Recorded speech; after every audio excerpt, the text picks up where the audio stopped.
What we're going to do is we're going to apply our knowledge of fractions to find fractions of an amount.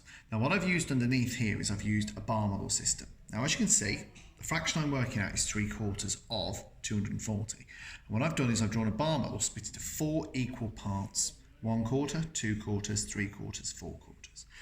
Before I can do anything, I've got to find out the value of 1/4. When I find out the value of one of those quarters, I'll know each of them will be the same amount. So the way I'm going to do that is this has been sectioned off into 4 sections, divided up into 4 sections.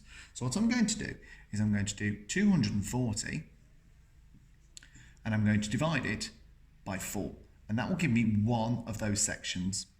Now I don't need to do a calculation from this because I can use my known facts. I've got 24 and I'm dividing by 4. Well, I know there are 6 4s in 24. This number here is 10 times bigger, so my answer must also be 10 times bigger. What I'm going to do then is I can now start to fill in my bar model.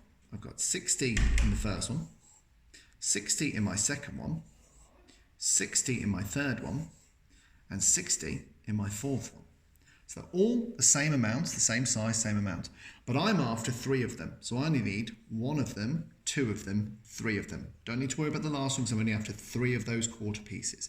I've got 60, add 60, add 60, gives me a total of 180.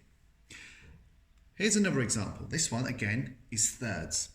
So again, using that bar model technique, I've got my 3 pieces, 1/3, 2/3, 3/3. And this time I'm finding 2/3 of 360.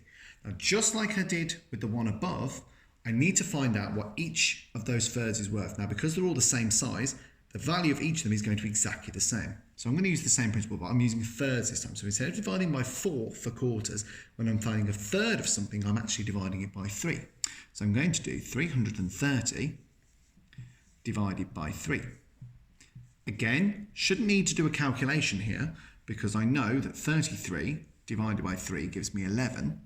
Because this value here is 10 times bigger, my answer must also be 10 times bigger. So each piece is worth 110. I can write that in the bar model so it's nice and clear. Now, as the question says, I'm after 2 of those thirds.